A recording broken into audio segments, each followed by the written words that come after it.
അപ്പോൾ great plains of the നോർത്തിന് അറിയപ്പെടുന്ന പേരെന്താണ്? The granary of India. A variety of crops such as wheat, maize, rice, sugarcane, cotton, pulses, etc. are cultivated here. This region is known as the granary of India. അപ്പോൾ ഇതിനെ granary of India എന്ന് പറയാൻ കാരണം വൈവിധ്യമാർന്ന പലതരത്തിലുള്ള കാർഷിക വിളകൾ ഉൽപ്പാദിപ്പിക്കപ്പെടുന്ന ഒരു സ്ഥലമാണിത്. കാരണം അവിടുത്തെ ഫെർട്ടിലിറ്റി കൂടുതലുള്ളത് കൊണ്ട് തന്നെ ഗോതമ്പും നെല്ലും ചോളവും അങ്ങനെ കരിമ്പും ഒക്കെ ധാരാളം, കോട്ടനും പിന്നെ പയർവർഗ്ഗങ്ങളും ഒക്കെ തന്നെ ഇവിടെ ധാരാളമായിട്ട് കൾട്ടിവേറ്റ് ചെയ്യപ്പെടുന്നുണ്ട്. The northern Great Plains is known as the most densely populated regions in the world. അപ്പോൾ അവിടെ ഈ പറഞ്ഞ കണക്ക് തന്നെ വളരെയധികം ഫെർട്ടിലിറ്റി കൂടുതലുള്ളത് കൊണ്ട് തന്നെ പോപ്പുലേഷൻ ഡെൻസിറ്റിയും കൂടുതലാണ്, ജനസാന്ദ്രത. ധാരാളം ആൾക്കാർ മൈഗ്രേറ്റ് ചെയ്ത് അവിടെ സെറ്റിൽ ചെയ്യുന്നുണ്ട്. കാരണം അവിടെ ധാരാളം അഗ്രികൾച്ചറൽ പർപ്പസസിനുള്ള സൗകര്യങ്ങൾ ഉള്ളത് കൊണ്ട്. So this is one of the most densely populated region in the world. ലോകത്തിലെ തന്നെ വളരെയധികം ജനസാന്ദ്രതയേറിയ മേഖലകളിലൊന്നാണിത്. The rainfall is scarce along the western parts of the northern plains. Then what is why most regions of Rajasthan are deserts. The desert is known as the Thar desert. ഇനി അതിനൊക്കെ തന്നെ ഈ ഇതിൻ്റെ ചില പ്രദേശങ്ങളിൽ, ഇതിൻ്റെ വെസ്റ്റേൺ പാർട്ടുകളിൽ, ഈ northern പ്ലെയിൻസിൻ്റെ western പാർട്ടിൽ മഴ വളരെ കുറവാണ്. Rainfall is scarce. അതിനുള്ള കാരണം എന്ന് പറയുന്നത് അവിടെ ഈ പറയുന്ന ആരവല്ലി മൗണ്ടൻ റേഞ്ചസ് എന്ന് പറയുന്ന ഒരു പർവ്വതനിരയുണ്ട്. വളരെ ഓൾഡസ്റ്റ് ആയിട്ടുള്ള ഇന്ത്യയിലെ ഒരു മൗണ്ടൻ റേഞ്ചസ് ആണ് ആരവല്ലി റേഞ്ചസ്. അപ്പോൾ അത് ഈ വെസ്റ്റേൺ പാർട്ടിലാണ് സ്ഥിതി ചെയ്യുന്നത്, രാജസ്ഥാൻ്റെയൊക്കെ ഭാഗമായിട്ട് വരും. അപ്പോൾ അതുകൊണ്ട് തന്നെ ഈ പറയുന്ന നോർത്തേൺ മൗണ്ടൻ റീജിയനിലും മറ്റും നിന്നുണ്ടാകുന്ന നദികൾ അല്ലെങ്കിൽ അതോടൊപ്പം തന്നെ ഈ പറയുന്ന മഴയും മറ്റുമൊക്കെ ഉണ്ടാകുമ്പോൾ ഈ പറയുന്ന ഗ്രേറ്റ് പ്ലെയിൻസിൻ്റെ മിക്കുള്ള സ്ഥലത്തും ഉണ്ടാവുകയും ഈ mountain ranges, Aravalli mountain ranges ഉള്ളത് കൊണ്ട് തന്നെ അവിടെ അങ്ങോട്ട് ക്ലൗഡ്സ് വലുതായിട്ട് പോകുന്നില്ല. പോകാതെ വരുമ്പോൾ അവിടെ ഒരു റെയിൻ ഷാഡോ റീജിയനായിട്ട് അങ്ങ് മാറും, മഴ നിഴൽ പ്രദേശം. അതുകൊണ്ട് ആ പ്രദേശം മഴയില്ലാതായിട്ടാണ് അവിടെ ഡെസേർട്ടൊക്കെ ഫോം ചെയ്യാൻ കാരണം. രാജസ്ഥാനിലെ ഏറ്റവും വലിയ ഡെസേർട്ടായ താർ ഡെസേർട്ടൊക്കെ അങ്ങനെയാണ് ഫോം ചെയ്തിട്ടുള്ളത്. പിന്നെ നമ്മൾ പറയുന്നത് river Luni and Saraswati. The Luni river is a long vanished river. Saraswati had significant role in the formation of the portion of plain. ഈ സമുദ്ര പ്രദേശത്തിൻ്റെ രൂപീകരണത്തിന് സഹായിച്ചിട്ടുള്ള ലൂണി നദിയും സരസ്വതി നദിയും നേരത്തെ നമ്മൾ പറഞ്ഞതാണ്. മരിസ്ഥലി ബാഗർ പ്ലെയിൻ ഫോം ചെയ്യാൻ കാരണം. പിന്നെ ഡെസേർട്ടിനെ കുറിച്ച് പറയുമ്പോൾ the dry and salty desert soil is found in this region. ഇവിടെ കാണപ്പെടുന്നത് വളരെ വരണ്ടതും അതിനൊക്കെ ഉപ്പിൻ്റെ അംശം നിറഞ്ഞതുമായ മണൽ മണ്ണാണ് ഇവിടെ കൂടുതലായിട്ടും കാണപ്പെടുന്നത്. Thorns and bushes of the natural vegetation here. ഇവിടെ ചെറിയ കുറ്റിച്ചെടികളും പുൽച്ചെടികളും ഒക്കെയാണ് കാണപ്പെടുന്നത്. Kerala receives more rainfall within A day with than annual rainfall received Rajasthan. ഇപ്പോൾ രാജസ്ഥാനിൽ ഒരു വർഷം പെയ്യുന്ന മഴയും കാട്ടി കിട്ടും നമ്മുടെ കേരളത്തിൽ ഒരു ദിവസം പെയ്യുന്ന മഴയിൽ നിന്ന്. പറഞ്ഞാൽ കേരളത്തിൽ ഒരു ദിവസം ഭയങ്കര മഴ ഒരു ദിവസം പെയ്തെന്ന് ഇരിക്കട്ടെ, ആ ഒരു ദിവസം പെയ്ത മഴയുടെ അത്രയും വെള്ളം പോലും രാജസ്ഥാനിൽ ഒരു വർഷം കൊണ്ട് അവിടെ കിട്ടത്തില്ല എന്നാണ് പറയുന്നത്. അതുകൊണ്ടാണ് അവിടെ ഡെസേർട്ട് ഉണ്ടാകുന്നത്. ഈ പിക്ചർ തന്നെ കണ്ടാൽ അറിയാം, ധാരാളം സ്ത്രീകൾ വെള്ളമൊക്കെ ചുമന്നുകൊണ്ട് വരുന്നൊരവസ്ഥ. കാരണം കിലോമീറ്ററുകൾ നടന്നായിരിക്കും അവർ വെള്ളവും കൊണ്ട് വരേണ്ടി വരുന്നത്. ഇവിടെയെങ്കിലും കുടിവെള്ളം കിട്ടാൻ വളരെ ബുദ്ധിമുട്ടാണ്. പിന്നെ bajra, jowar etcetera is the main crops cultivated Rajasthan. രാജസ്ഥാനിൽ ഇതിനൊന്നും പറ്റിയ വെള്ളത്തിൻ്റെ ആവശ്യമുള്ള വിളകളല്ല ഈ ബജ്ര, ജോവർ എന്നൊക്കെ പറയുന്ന ധാന്യങ്ങൾ. അപ്പോൾ അതൊക്കെയാണ് അവിടെ കൃഷി ചെയ്യുന്നത് കൂടുതലായിട്ട്. These crops require very little amount of water to grow. ഇതിൻ്റെ വളർച്ചയ്ക്ക് വളരെ കുറച്ച് വെള്ളം മാത്രം മതി. അതുകൊണ്ട് അവിടെ കൂടുതലായിട്ടും കൃഷി ചെയ്യുന്നതാണ് ബജ്ര, ജോവർ. നമ്മളിവിടെ നെല്ലും മറ്റൊന്നും അവിടെ കൃഷി ചെയ്യാൻ പറ്റത്തില്ല. These crops require very little amount of water to grow, hence cultivation is done mainly within the help of irrigation. പിന്നെ ജലസേചന സൗകര്യങ്ങൾ ഉണ്ടെങ്കിൽ നമുക്ക് ഇവിടെ ധാരാളമായിട്ട് കൃഷി ചെയ്യാനൊക്കെ പറ്റും. The Punjab plain is an extensive plain formed by the deposition of the Indus. Major crops in it is tributaries. The major crops were wheat, maize, sugarcane. അടുത്തതെന്ന് പറഞ്ഞു കഴിഞ്ഞാൽ പഞ്ചാബ് ഹരിയാന പ്ലെയിൻ നമ്മൾ നേരത്തെ പറഞ്ഞാണ്. അവിടെ അത് ഇൻഡസ് റിവറും അതിൻ്റെ ട്രിബ്യൂട്ടറീസും കൂടെ ചേർന്നാണ് അവിടെ ഫോം ചെയ്തിട്ടുള്ളത്. ആ റിവറിൽ അവിടെ അതിൻ്റെ ബാങ്ക്സിൽ നമ്മൾ നോക്കിക്കഴിഞ്ഞാൽ പ്രധാനമായിട്ടും വീറ്റും മൈസും ഷുഗർ കെയിനും ഒക്കെയാണ് അവിടുത്തെ മേജർ കൾട്ടിവേഷൻ. ഇനി ജോഗ്രഫി ഡിവിഷനിൽ അടുത്ത ഒന്നാണ് പെനിൻസുലാർ പ്ലേറ്റ്യൂ, ഉപദ്വീപീയ പീഠഭൂമി. ഈ കാണപ്പെടുന്ന ഈ ഏരിയയാണ് peninsular plateau.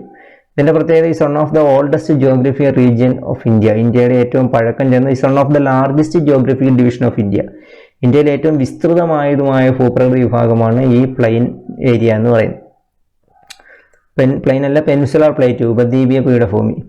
Entire position of Madhya Pradesh, Jharkhand, Chhattisgarh, as well as the part of Maharashtra, Karnataka, Tamil Nadu, Telangana, Odisha and West Bengal together from the plateau is known as Peninsular Plateau. അപ്പോൾ ഏതൊക്കെ സ്റ്റേറ്റിലാണ് peninsular plateau extend ചെയ്തിരിക്കുന്നത്? മധ്യപ്രദേശ്, ജാർഖണ്ഡ്, ഛത്തീസ്ഗഡ്, പിന്നെ Maharashtra, Karnataka, Tamil Nadu, Telangana, Odisha, west Bengal. അപ്പോൾ ഈ ഏരിയയിലെല്ലാം കൂടി connect ചെയ്തുകൊണ്ടുള്ളതാണ് peninsular plate. The peninsular plate is made hard crystallised rocks formed the oldest and the most extensive physical division of India. ഇന്ത്യയിൽ വളരെ വികസിച്ചിരിക്കുന്നതും അതോടൊപ്പം തന്നെ ഹാർഡ് ക്രിസ്റ്റലൈസ്ഡ്, അതായത് കാഠിന്യമേറിയ പരൽ ശിലകളാലും രൂപം കൊണ്ടിട്ടുള്ള വളരെ വിശാലമായ ഒരു പ്ലേറ്റ്യൂ അല്ലെങ്കിൽ പീഠഭൂമിയാണ് പെനിൻസുലാർ പ്ലേറ്റ്യൂ എന്ന് പറയുന്നത്. ഈ പെനിൻസുലാർ പ്ലേറ്റ്യൂവിലെ പ്രധാനപ്പെട്ട ജിയോഗ്രഫിക് ഡിവിഷനാണ് അരവല്ലി റേഞ്ചസ്. നേരത്തെ നമ്മൾ പറഞ്ഞില്ലേ, മഴ പെയ്യാൻ സഹായിക്കാതെ, അതായത് രാജസ്ഥാനിലൊക്കെ ഡെസേർട്ട് ആവാനുള്ള കാരണം ഈ അരവല്ലി റേഞ്ചസ് ആണ്. പിന്നെ മാൾവ പ്ലേറ്റ്യൂ, അവിടെ കാണപ്പെടുന്ന അടുത്ത ഒരു ഇതാണ് Malwa plateau. Vindhya ranges, Satpura ranges, Chota Nagpur plateau, Deccan plateau, Eastern Ghats, Western Ghats, Kutch peninsula, Kathiawar peninsula, ഇത്രയും റീജിയൻസ് ചേർന്നതാണ് ഈ പറയുന്ന പെനിൻസുലാർ പ്ലേറ്റ്. ഇപ്പോൾ ഈ peninsular plate consisting of Aravalli ranges ഇവിടെ എഴുതിയിട്ടുണ്ട്. ബാക്കിയുള്ള നിങ്ങൾ ടെക്സ്റ്റിൽ എഴുതി എടുത്തോളാം കേട്ടോ. ഇതിൽ തന്നെ ഉണ്ട് Malwa plate, Vindhya ranges, Satpura ranges, Deccan plateau, Western Ghats, Eastern Ghats, Chota Nagpur plateau, Kutch peninsula, Kathiawar peninsula. അതിനെക്കുറിച്ച് വിശദമായിട്ട് ഈ ഇത് സ്കാൻ ചെയ്ത് നോക്കിയാൽ കാണാൻ കഴിയും. The undulating physical division of India extending about 15 lakh square kilometer. This include varied topography such as mountains, plateaus and valleys. അപ്പോൾ ഈ പറയുന്ന പെനിൻസുലാർ പ്ലേറ്റ്യൂ എന്ന് പറയുന്ന ജിയോഗ്രഫിക് ഡിവിഷനിൽ പല തരത്തിലുള്ള ഭൂമിശാസ്ത്ര സവിശേഷതകൾ നമുക്ക് ഒരുമിച്ച് കാണാൻ കഴിയും. അതിൽ നമുക്ക് പ്ലേറ്റ്യൂസ്, അതായത് പീഠഭൂമികളുമുണ്ട്, മൗണ്ടൈൻസ് പർവ്വതങ്ങളുണ്ട്, വാലീസ് താഴ്വരകളുണ്ട്, റിവർ നദികളുണ്ട്, ഇങ്ങനെ പലതുമുണ്ട്. The highest peak in this region is Anamudi, 2695 meters, situated in the Idukki districts of Kerala. കേരളത്തിലെ ഇടുക്കി ജില്ലയിലുള്ള ആനമുടിയാണ് ഈ പറയുന്ന പെനിൻസുലാർ പ്ലേറ്റ്യൂവിലെ ഹയസ്റ്റ് പീക്ക്. 2695 മീറ്ററാണ് അതിൻ്റെ ഉയരം. As the peninsular plateau holds numerous deposits of diverse minerals, this region can be termed as the storehouse of minerals. ഇപ്പോൾ ഈ peninsular പ്ലേറ്റ്യൂവിൽ പലതരത്തിലുള്ള മിനറൽസ്, ധാതുക്കളുടെ നിക്ഷേപങ്ങളുണ്ട്. അതുകൊണ്ട് തന്നെ ഇതിനറിയപ്പെടുന്നത് സ്റ്റോർ ഹൗസ് ഓഫ് മിനറൽസ് എന്നാണ്. അതായത് ധാതുക്കളുടെ കലവറ എന്നാണ് പെനിൻസുലാർ പ്ലേറ്റ്യൂവിനെ അറിയപ്പെടുന്നത്. The major vegetation of this region is receiving seasonal rain is tropical deciduous. The trees found in this region are teak, sal, sandalwood, bamboo, etc. അപ്പോൾ ഈ പ്രദേശത്ത് എന്ന് പറഞ്ഞാൽ പലതരത്തിലുള്ള വൈവിധ്യമാർന്ന സസ്യ ജന്തുജാലങ്ങൾ കാണപ്പെടുന്നുണ്ട്. അതോടൊപ്പം തന്നെ റിസീവിങ് സീസണൽ റെയിൻ, അതായത് സീസണിനനുസരിച്ച് മഴ ലഭിക്കുന്നുണ്ട്. പിന്നെ ധാരാളം മരങ്ങളുണ്ട്. അതോടൊപ്പം തന്നെ അതിൽ പ്രധാനമായിട്ടുള്ളതാണ് തേക്ക്, സാൻഡൽവുഡ്, ബാമ്പു, ചന്ദനം, മുള, തേക്ക് തുടങ്ങിയ ധാരാളം വൃക്ഷങ്ങൾ ഈ പ്രദേശത്ത് കാണപ്പെടുന്നുണ്ട്. But the rainy western slopes of this western Ghats have tropical rainforest. The major portion of the Deccan Plateau, which is the south part of the Peninsular Plateau, has been formed by the cooling of lava and spread over the region millions of years ago. അപ്പോൾ നേരത്തെ നമ്മുടെ ഡെക്കാൻ പ്ലേറ്റ്യൂവിനെ കുറിച്ചൊക്കെ പറയും. Deccan plateau എന്ന് പറഞ്ഞാൽ ഇതിൻ്റെ south പാർട്ടിൽ, peninsular പ്ലേറ്റ്യൂവിൻ്റെ south പാർട്ടിൽ കാണപ്പെടുന്ന ഒരു പ്ലേറ്റ്യൂ ആണ് ഡെക്കാൻ പ്ലേറ്റ്യൂ. ഈ ഡെക്കാൻ പ്ലേറ്റ്യൂവിൻ്റെ പ്രത്യേകത, ഇത് ലാവ, അതായത് ഇഗ്നേഷ്യസ് റോക്സ് അല്ലെങ്കിൽ അഗ്നിപർവ്വത സ്ഫോടന ഫലമായിട്ടുണ്ടാകുന്ന ലാവ പുറത്ത് വന്ന് തണുത്തുറഞ്ഞാണ് ഏതുണ്ടായിട്ടുള്ളത്, ഈ പറയുന്ന ഡെക്കാൻ പ്ലേറ്റ്യൂ ഉണ്ടായത്. ഡെക്കാൻ എന്ന് പറയുന്ന വാക്കിൻ്റെ അർത്ഥം തന്നെ സൗത്ത് എന്നാണ്. ഇപ്പോൾ ഡെക്കാൻ പ്ലേറ്റ്യൂ ഇന്ത്യയുടെ സൗതേൺ പാർട്ടിൽ കിടക്കുന്ന ഒരു പ്ലേറ്റ്യൂ ആണ്. Black soil is extensively found in this region. ഇവിടെ കൂടുതലായിട്ടും കാണപ്പെടുന്ന ഒരു മണ്ണാണ് ബ്ലാക്ക് സോയിൽ, കറുത്ത മണ്ണ്. അതിനുള്ള കാരണം ഈ മണ്ണുണ്ടായത് ഇഗ്നിയസ് റോക്സ് അല്ലെങ്കിൽ ഈ പറയുന്ന അഗ്നേയ ശിലകൾ പൊടിഞ്ഞാണ് ഉണ്ടായിട്ടുള്ളത്. ബസാൾട്ട് എന്നറിയപ്പെടുന്ന ബസാൾട്ട് പോലെയുള്ള ഭാഗങ്ങളിൽ നിന്നൊക്കെ പൊടിഞ്ഞാണ് ഈ കറുത്ത മണ്ണ് ഉണ്ടായിട്ടുള്ളത്. As the soil is better situated the cotton cultivation. ഈ മണ്ണ് വളരെയധികം എന്തിനു നല്ലതാണ്? കോട്ടൺ കൾട്ടിവേഷന് വളരെയധികം നല്ലതായിട്ടുള്ള മണ്ണാണ് ഈ ബ്ലാക്ക് സോയിൽ എന്ന് പറയുന്നത്. ഇനി അടുത്തത് നമുക്ക് പറയാനുള്ളത് പെനിൻസുലാർ റിവറുകളെ കുറിച്ചാണ്. ഇപ്പോൾ പെനിൻസുലാർ റിവറുകൾ എന്ന് പറയുന്നത് പെനിൻസുലാർ പ്ലേറ്റിൽ നിന്ന് ഒറിജിൻ ചെയ്യുന്ന റിവറുകളെയാണ് നമ്മൾ പെനിൻസുലാർ റിവേഴ്സ് എന്ന് പറയുന്നത്. ഇതിൽ പ്രധാനമായിട്ടുള്ളത് മഹാനദി, ഗോദാവരി, കൃഷ്ണ, കാവേരി, നർമ്മദ, താപ്തി. ഇപ്പോൾ പെനിൻസുലാർ റിവേഴ്സ് ഏതൊക്കെയാണ്? മഹാനദി, ഗോദാവരി, കൃഷ്ണ, കാവേരി, നർമ്മദ, താപ്തി. അപ്പോൾ ഈ നദികൾ ഒറിജിൻ ചെയ്യുന്ന പ്രദേശവും അതിൻ്റെ ലെങ്തും അതിൻ്റെ ട്രിബ്യൂട്ടറീസുമാണ് ഉള്ളത്. അപ്പോൾ നിങ്ങൾ ഇവിടെ തന്നെ നമുക്ക് അതിൻ്റെ മാപ്പ് തന്നിട്ടുണ്ട്. അപ്പോൾ ആ മാപ്പിൽ നിങ്ങൾ താഴോട്ട് കിടപ്പുണ്ട്. ആ മാപ്പിൽ നോക്കിക്കഴിഞ്ഞാൽ ഈ പെനിൻസുലാർ റിവേഴ്സിൻ്റെ ഒറിജിനും അതിൻ്റെ ട്രിബ്യൂട്ടറീസിനെ കുറിച്ചൊക്കെ അതിൽ കാണാൻ കഴിയും. അപ്പോൾ അത് കണ്ടുപിടിച്ച് നിങ്ങളുടെ ടെക്സ്റ്റിൽ എഴുതുക കേട്ടോ. അതിൽ പ്രധാനമായിട്ടും വേറെ കാര്യങ്ങളൊന്നുമില്ല, ഈ ടേബിളൊന്ന് വായിച്ചാൽ മതി. അതിൽ പ്രധാനമായിട്ടും ഓരോ റിവറുകളും അത് ഒറിജിൻ ചെയ്യുന്ന സ്ഥലങ്ങളും അതിൻ്റെ ട്രിബ്യൂട്ടറീസിനെ കുറിച്ച് കേട്ടോ. അപ്പോൾ ഇതിൽ തന്നെ Godavari is one of the longest among the peninsular reverse. Waterfalls common in the most of the peninsular river. ഇപ്പോൾ ഈ പെനിൻസുലർ റിവറിൻ്റെ മൊത്തത്തിലുള്ള പ്രത്യേകത നമ്മൾ പറയുകയാണെങ്കിൽ എല്ലാത്തിലും നമുക്ക് വാട്ടർഫാൾസ് കാണാൻ കഴിയും, വെള്ളച്ചാട്ടം. അതിൽ ഏറ്റവും പ്രധാനപ്പെട്ട ഒരു വെള്ളച്ചാട്ടമാണ് ജോഗ് വെള്ളച്ചാട്ടം. കർണാടകയിൽ ശരാവതി നദിയിലുള്ള ജോഗ് വെള്ളച്ചാട്ടം. ഏതാണ്ട് 225 മീറ്ററാണ് ആ വെള്ളച്ചാട്ടത്തിൻ്റെ ഹൈറ്റ്. കർണാടകത്തിൽ നമ്മൾ പോയി കഴിഞ്ഞാൽ നമുക്ക് കാണാൻ കഴിയും. ഇനി ഹിമാലയ റിവറും പെനിൻസുലർ റിവറും തമ്മിലുള്ള കോമൺ ആയിട്ടുള്ള ഡിഫറൻസ് എന്തൊക്കെയാണെന്നുള്ളതിനെ കുറിച്ചാണ്. അപ്പോൾ ഹിമാലയൻ നദികൾ originated from the Himalayan mountain റേഞ്ചസിൽ നിന്നാണ് ഉത്ഭവിക്കുന്നത്. പെനിൻസുലർ റിവർ എന്ന് പറയുമ്പോഴത്തേക്ക് അത് പെനിൻസുലർ പ്ലേറ്റ്യൂ എന്നായിരിക്കും. പിന്നെ Himalayan river originate catchment area, extensive catchment area, വളരെ വിശാലമായ ഭൂപ്രകൃതി പ്രദേശമുണ്ട്. മറ്റേത് പറഞ്ഞാൽ കമ്പാരിറ്റീവ്ലി സ്മാളർ ക്യാച്ച്മെൻറ്റ് ഏരിയ വളരെ ചെറുതാണ്. പിന്നെ ഇതിലെന്ന് പറഞ്ഞാൽ ഹിമാലയ റിവർ എക്സ്റ്റെൻസീവ് എറോഷൻ, ശരിക്കും എറോഷൻ നടക്കുന്നുണ്ട്, അല്ലെങ്കിൽ അതിന് ധാരാളമായിട്ട് എന്ത് നടക്കുന്നുണ്ട്, ഈ അപരദനം നടക്കുന്നുണ്ട്. മറ്റേന്ന് പറഞ്ഞാൽ intensity of erosion is less, erosional activities വളരെ കുറവാണ്. പിന്നെ ഇതിൽ എറോഷൻ എന്ന് പറഞ്ഞാൽ അപരദനം എന്ന് പറഞ്ഞാൽ മണ്ണൊക്കെ വഹിച്ചുകൊണ്ട് പോകുന്നതിനാണ് നമ്മൾ അപരദനം എന്ന് പറയുന്നത്. ക്രിയേറ്റ് ഗോർജസ് എന്ന് ഗിരികന്ധരങ്ങളെന്ന് പറയും. Gorges and mountain regions and meanders formed in the plain. നിങ്ങൾ കഴിഞ്ഞ വർഷമൊക്കെ പഠിച്ചിട്ടുണ്ട് മിയാൻഡറുകൾ. നദിയുടെ താഴ്ന്ന ഭാഗത്ത് എത്തുമ്പോൾ നദി വളഞ്ഞൊഴുകുന്ന പുളവുകളെയാണ് നമ്മൾ മിയാൻഡറുകൾ എന്ന് പറയുന്നത്. അപ്പോൾ മിയാൻഡറുകൾ ധാരാളമായിട്ട് ഉണ്ടാകുന്നുണ്ട് ഹിമാലയ റിവറിൽ. പക്ഷേ മറ്റിടത്താണ് do not create deep valleys, വലിയ താഴ്വരകളൊന്നും വലുതായിട്ട് ഉണ്ടാകുന്നില്ല. Flow through the hard and resistant rocks, കാഠിന്യമേറിയ ശിലകളുടെ ഇടയിൽ കൂടിയാണ് ഇത് ഒഴുകുന്നത്. പിന്നെ ഹൈ ഇറിഗേഷൻ പൊട്ടൻഷ്യൽ, ധാരാളം ജലസേചന സൗകര്യങ്ങളൊക്കെ ഉണ്ട് ഇതിന്. ലെസ് ഇറിഗേഷൻ പൊട്ടൻഷ്യലാണ് പെനിൻസുലർ റിവറിനുള്ളത്. പിന്നെ നാവിഗേറ്റബിൾ എലോങ് ദ പ്ലെയിൻസ്, അതായത് ഇതെന്ന് പറഞ്ഞു കഴിഞ്ഞാൽ പിന്നെ ഇതിന് ഉപയോഗിക്കുന്നുണ്ട്, അതിനാണ് ഈ ഉൾനാടൻ ഗതാഗതത്തിനൊക്കെ ഉപയോഗിക്കുന്നുണ്ട്. മറ്റേന്ന് പറഞ്ഞു കഴിഞ്ഞാൽ ഇൻലാൻഡ് നാവിഗേഷനൊക്കെ വളരെ കുറവാണ് പെനിൻസുലർ റിവറിൽ. അപ്പോൾ പെനിൻസുലർ റിവർ ഹിമാലയൻ റിവേഴ്സ് തമ്മിലുള്ള കമ്പാരിസൺ വളരെ പ്രധാനപ്പെട്ട ഒരു പാർട്ടാണ് കേട്ടോ. ഇനി ഈ പ്ലേറ്റിലുള്ള ജനങ്ങളുടെ ഉപജീവന മാർഗ്ഗമാണ്. അതിൽ പ്രധാനമായിട്ടും അവർ ഏറ്റവും നേരത്തെ നമ്മൾ പറഞ്ഞ കണക്കിന് അഗ്രികൾച്ചറാണ് പ്രധാനപ്പെട്ട ഒരു ജോലി. അതിൽ പ്രധാനമായിട്ടും അഗ്രികൾച്ചർ പ്രോഡക്റ്റാണ് കോട്ടൺ, ഇത് പരുത്തി, പൾസസ്, പയർവർഗ്ഗങ്ങൾ, ഗ്രൗണ്ട് നട്ട്, ഈ പറയുന്ന കപ്പലണ്ടി, ഷുഗർ കെയിൻ, കരിമ്പ്, മൈസ്, ചോളം, റാഗി, ചില്ലി, മുളക് തുടങ്ങിയവയാണ് അവരുടെ പ്രധാനപ്പെട്ട കാർഷിക ഉൽപ്പന്നങ്ങൾ. ഇനി അതുകൂടാതെ തന്നെ അവരുടെ അടുത്തൊന്നാണ് മിനറൽ ബേസ്ഡ് ഇൻഡസ്ട്രീസ്. അതിൽ അയൺ ഓറ്, കോള്, മാംഗനീസ്, ബോക്സൈറ്റ്, ലൈംസ്റ്റോൺ ഇതൊക്കെ അവിടെ കൂടുതലായിട്ടുള്ളത് കൊണ്ട് തന്നെ അവിടെ അവർക്ക് അഗ്രികൾച്ചറിനോടൊപ്പം മൈനിങ്ങും കൂടിയുണ്ട്, മൈനിങ്. പിന്നെ മിനറൽ ബേസ്ഡ് ഇൻഡസ്ട്രീസും ഉണ്ട്. അപ്പോൾ അവരുടെ പ്രധാനപ്പെട്ട ഓക്കുപ്പേഷൻ എന്ന് പറയുന്നത് ആദ്യം നമ്മൾ പറഞ്ഞ ഏതാണ് അഗ്രികൾച്ചർ, പിന്നെ മൈനിങ്, പിന്നെ എന്താണ് മിനറൽ ബേസ്ഡ് ഇൻഡസ്ട്രീസ്. ഇനി അടുത്ത ജോഗ്രഫി ഡിവിഷനെ കുറിച്ചാണ് പറയുന്നത്. കോസ്റ്റ് ആൻഡ് ഐലൻഡ്സ്, തീരപ്രദേശങ്ങളും ദ്വീപുകളും. അപ്പോൾ നമ്മൾ ആദ്യം പറഞ്ഞ നോർത്തേൺ മൗണ്ടൻ റീജിയൻ, പിന്നെ great plains of the north, peninsular plate, ഇത്രയെ കുറിച്ച് പറഞ്ഞു. ഇനി അടുത്തതെന്ന് പറഞ്ഞാൽ കോസ്റ്റ് ആൻഡ് ഐലൻഡ്സിൽ ആദ്യത്തെ നമ്മൾ കോസ്റ്റിനെ കുറിച്ചാണ് പറയുന്നത്, തീരപ്രദേശം. ഇപ്പോൾ ഇന്ത്യയിലെ കോസ്റ്റൽ റീജിയൻ എന്ന് പറയുന്നത് approximate length of the coastal line is 6100 kilometre. അതായത് നമ്മൾ ഇവിടെ തൊട്ടാണ് നമ്മൾ കോസ്റ്റ് ആരംഭിക്കുന്നത്. ഇവിടെ നിന്ന് ഇങ്ങനെ വന്ന് ഇതുവഴി കറങ്ങി ഇങ്ങനെ താഴെ വരെ വന്ന് തിരിച്ച് ഇതുവഴി പോകുമ്പോഴുള്ള മൊത്തം ഏരിയയാണ് 6100 kilometre, 1100 kilometre.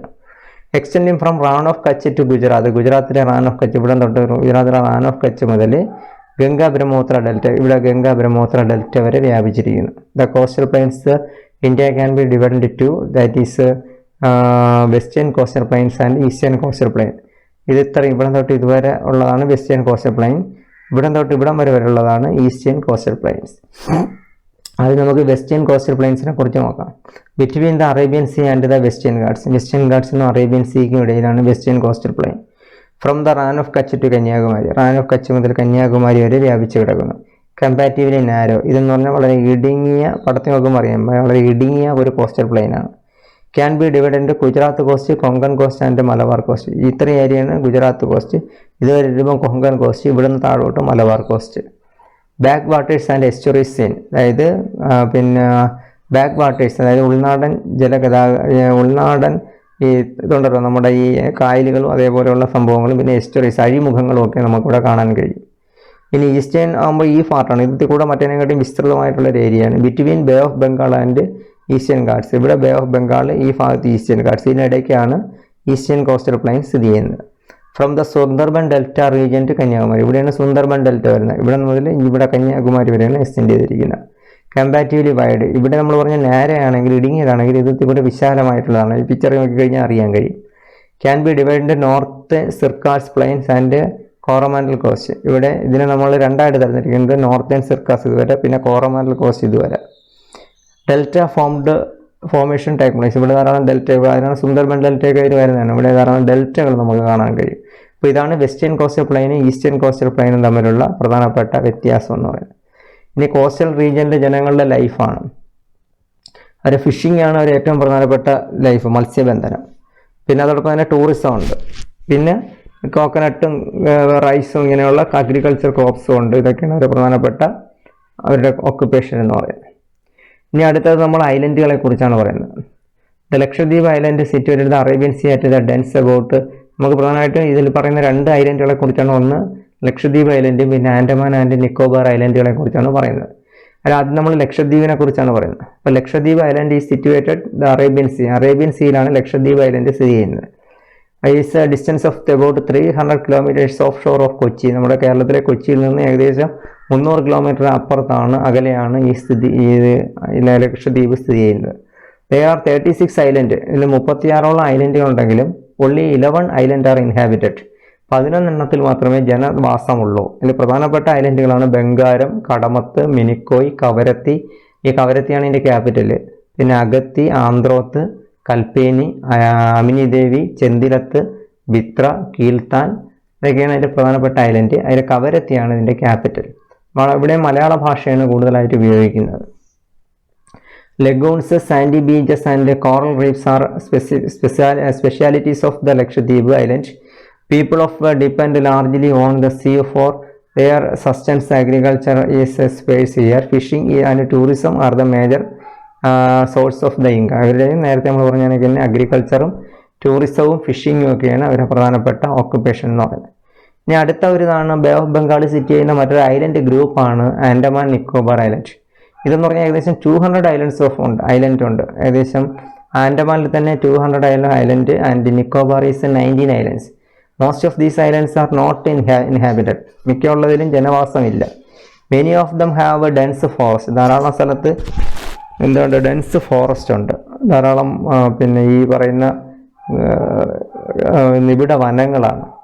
Only വോൾഗാനോ in India, അതായത് ബാരൻ എന്ന് പറയുന്ന ഒരു ഐലൻഡ് ഉണ്ട്. അതാണ് ഇന്ത്യയിലെ ആകെപ്പാടെയുള്ള ഒരു ആക്റ്റീവ് വോൾഗാനോ, സജീവ അഗ്നിപർവ്വതം. അത് സ്ഥിതി ചെയ്യുന്നത് ആൻഡമാനിലാണ്. ഇതിൻ്റെ ക്യാപിറ്റൽ എന്ന് പറയുന്നത് പോർട്ട് ബ്ലെയർ ആണ്.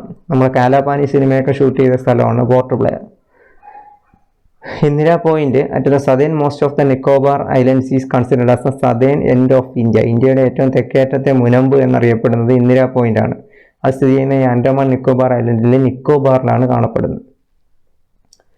അപ്പോൾ ഇന്ത്യയിലെ ഫിസിക്കൽ ഡിവിഷനെ കുറിച്ചാണ് നമ്മൾ ഇതുവരെ പറഞ്ഞത്. Northern mountain regions, peninsular plate, northern mountain regions, plate plains of the north, peninsular plate, coast and islands. ഇനി അടുത്ത് നമുക്ക് പറയാനുള്ളത് ഇന്ത്യയുടെ ക്ലൈമറ്റിനെ കുറിച്ചാണ്. ഇപ്പോൾ ഇന്ത്യയുടെ ക്ലൈമറ്റിനെ ഇൻഫ്ലുവൻസ് ചെയ്യുന്ന കാലാവസ്ഥയെക്കുറിച്ചാണ്. അപ്പം നമുക്കറിയാം ഓരോ സ്ഥലത്തും ഓരോ ക്ലൈമറ്റാണ്. ഇപ്പോൾ ഇന്ത്യയിൽ തന്നെ കേരളത്തിൽ മഴയാകുമ്പോൾ രാജസ്ഥാനിൽ ഭയങ്കര ചൂടായിരിക്കും, അല്ലെങ്കിൽ പിന്നെ മറ്റുള്ള കാശ്മീരിലും മറ്റുമൊക്കെ ഭയങ്കര തണുപ്പായിരിക്കും, ചിലയിടത്ത് ഭയങ്കര വരൾച്ചയായിരിക്കും, പലയിടത്തും പല ക്ലൈമറ്റാണ്. അപ്പോൾ ഇന്ത്യയുടെ ക്ലൈമറ്റിനെ ഇൻഫ്ലുവൻസ് ചെയ്യുന്ന ഫാക്ടേഴ്സ് ഏതൊക്കെയാണ്? What are the factors influence in the climate of India? ഇന്ത്യയുടെ കാലാവസ്ഥയെ സ്വാധീനിക്കുന്ന ഘടകങ്ങൾ. അതിലൊന്ന് ലാറ്റിറ്റ്യൂഡ്, അതായത് അക്ഷാംശ സ്ഥാനം, പിന്നെ ഫിസിയോഗ്രാഫി, അതായത് നമ്മുടെ ഭൂമിയുടെ കിടപ്പ് അല്ലെങ്കിൽ ഭൂതല സവിശേഷതകൾ, പിന്നെ നിയർനെസ് ടു സീ, കടലിൻ്റെ സാമീപ്യം, ആൾട്ടിറ്റ്യൂഡ്, ഉയരം. ഇതെല്ലാം ഇതിനെ സ്വാധീനിക്കുന്ന ഘടകങ്ങളാണ് കാലാവസ്ഥയെ. Indian seasons can be generally classified in 4. ഇന്ത്യയുടെ കാലാവസ്ഥയെ നമുക്ക് 4ആയിട്ട് തരംതിരിക്കാം. കോൾഡ് വെതർ സീസൺ, അതായത് ശീതകാലം, ഹോട്ട് വെതർ സീസൺ അല്ലെങ്കിൽ ഉഷ്ണകാലം, സൗത്ത് വെസ്റ്റേൺ മൺസൂൺ സീസൺ, അതായത് തെക്ക് പടിഞ്ഞാറൻ മൺസൂൺ കാലം, റിട്രീറ്റിംഗ് ഓഫ് മൺസൂൺ അല്ലെങ്കിൽ വടക്ക് കിഴക്ക് മൺസൂൺ അല്ലെങ്കിൽ മൺസൂണിൻ്റെ പിൻവാങ്ങൽ കാലം. അതിൽ കോൾഡ് വെതർ സീസൺ എന്ന് പറയുന്നത് തണുപ്പുള്ള കാലമാണ്. തണുപ്പുള്ള കാലം എന്ന് പറഞ്ഞാൽ നമ്മുടെ ഇന്ത്യയിൽ അനുഭവപ്പെടുന്ന കൂടുതലായിട്ടും നമുക്ക് ഡിസംബർ, ജനുവരി, ഫെബ്രുവരി തുടങ്ങിയ മാസങ്ങളിലാണ് ഇന്ത്യയിൽ കൂടുതലായിട്ട് ഈ കാലാവസ്ഥ അനുഭവപ്പെടുന്നത്. അപ്പോഴത്തേക്ക് the average day temperature recorded in the month of January is different places in India shown the map. അപ്പോൾ ഇന്ത്യയിൽ ജനുവരിയിലാണ് ഏറ്റവും കൂടുതൽ തണുപ്പ് അനുഭവപ്പെടുന്നത്. അപ്പോൾ മിക്കുള്ള ഇന്ത്യൻ സംസ്ഥാനങ്ങളിൽ നല്ല തണുപ്പ് അനുഭവപ്പെടുന്ന മാസമാണ് ജനുവരി. പിന്നെ cold weather season days are generally warm in the night and day severely cold in the northern India. Northern Indian പാർട്ടുകളിലേക്ക് കഴിഞ്ഞാൽ പകൽ ഭയങ്കര ചൂടും രാത്രി ഭയങ്കര തണുപ്പുമാണ്. Snowfall is common phenomena. മിക്കുള്ളിടത്തും ഹിൽ സ്റ്റേഷനിലൊക്കെ മഞ്ഞ് വീഴ്ച ഉണ്ടാവും. ഈ ഷിംല, മണാലി തുടങ്ങിയ സ്ഥലങ്ങളിലൊക്കെ മഞ്ഞ് വീഴ്ച ഉണ്ടാവും.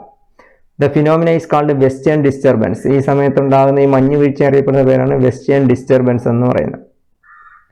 പിന്നെ മെഡിറ്ററേനിയൻ സീയിലൊക്കെ ഈ കാലഘട്ടത്തിൽ തണുപ്പ് കാലത്തുണ്ടാകുന്ന സൈക്ലോൺസ് സാധാരണ അവിടെ നിന്ന് ഈസ്റ്റിലേക്ക് സഞ്ചരിച്ച് നമ്മുടെ ഈ വിൻ്റർ സീസണിൽ തന്നെ നമുക്ക് മഴ പെയ്യിക്കുന്നതിന് കാരണമാകും.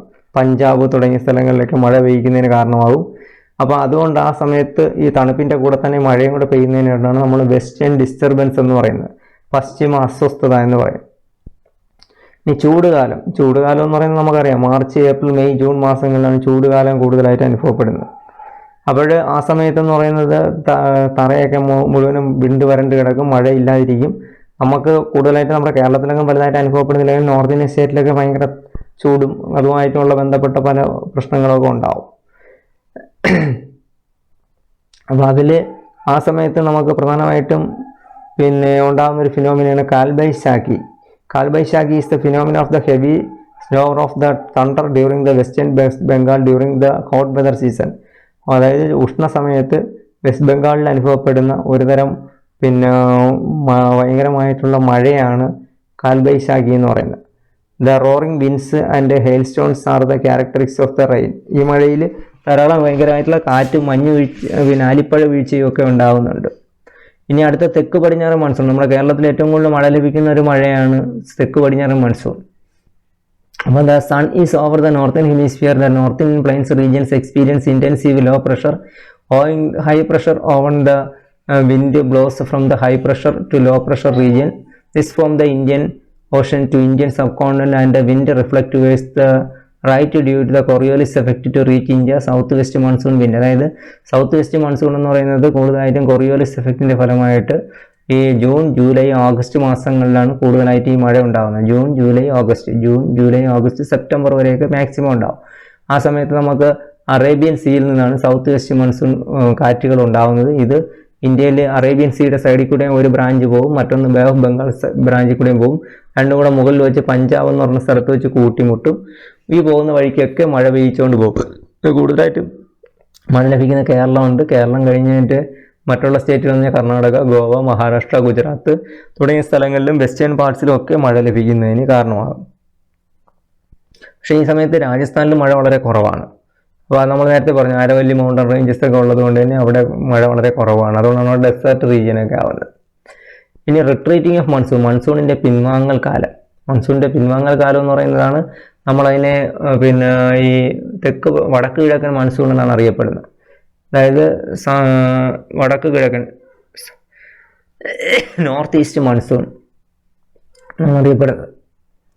അപ്പോൾ ആ മൺസൂൺ ഉണ്ടാകുന്നതെന്ന് പറഞ്ഞു കഴിഞ്ഞാൽ അത് പ്രധാനമായിട്ടും നമുക്ക് അനുഭവപ്പെടുന്ന മാസങ്ങളാണെങ്കിൽ പ്രധാനമായിട്ട് ഓർമ്മിക്കാനുള്ളത്.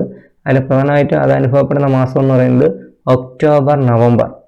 കൂടുതലായിട്ടും ഒക്ടോബർ, നവംബർ മാസങ്ങളിലാണ് ഈ മഴ ഉണ്ടാകും. നമ്മളതിനെ തുലാവർഷം എന്നൊക്കെ പറയും കേരളത്തിൽ, കേട്ടോ. അതാണ് ഈ മഴയുടെ പ്രത്യേകത. ഇനി ഇന്ത്യയിൽ മഴ എല്ലായിടത്തും ഒരേപോലെ അല്ല മഴ. നമ്മൾ ഈ ടേബിൾ നോക്കിക്കഴിഞ്ഞാൽ അറിയാൻ കഴിയും. ചിലയിടത്ത് മഴ കൂടുതലുമാണ്, ചിലയിടത്ത് മഴ കുറവുമാണ്. കേരളത്തിലൊക്കെ മഴ കൂടുതലുള്ളൊരു പ്രദേശമായിട്ടാണ് കാണപ്പെടുന്നത്. എബോവ് 200 സെൻറ്റിമീറ്റർ, പിന്നെ കുറച്ച് പ്രദേശം 100 സെൻറ്റിമീറ്റർ ടു 200 സെൻറ്റിമീറ്റർ, ചിലത് 60 to 100 സെൻറ്റിമീറ്റർ, ബിലോ 60. ഇങ്ങനെ പല കാറ്റഗറി ആയിട്ട് നമുക്ക് തരംതിരിക്കാം. അപ്പോൾ ഇതിൽ ഏറ്റവും കൂടുതൽ മഴ ലഭിക്കുന്നതാണ് 200 സെൻറ്റിമീറ്റർ. നമ്മുടെ കേരളമൊക്കെ അതിനകത്താണ് വരുന്നത്, കേട്ടോ. അപ്പോൾ ഇത്രയാണ് നമ്മുടെ ഈ ഒരു ചാപ്റ്റർ എന്ന് പറയുന്നത്, India the land of diversity. അപ്പോൾ അതിൽ ഇന്ത്യയുടെ ജോഗ്രഫി ഡിവിഷനെ കുറിച്ചും ക്ലൈമറ്റിനെ കുറിച്ചും റെയിൻഫാളിനെ കുറിച്ചുമാണ് നമ്മൾ ഈ ചാപ്റ്ററിൽ ഡിസ്കസ് ചെയ്തത്. അപ്പോൾ ഓക്കെ, താങ്ക് യു.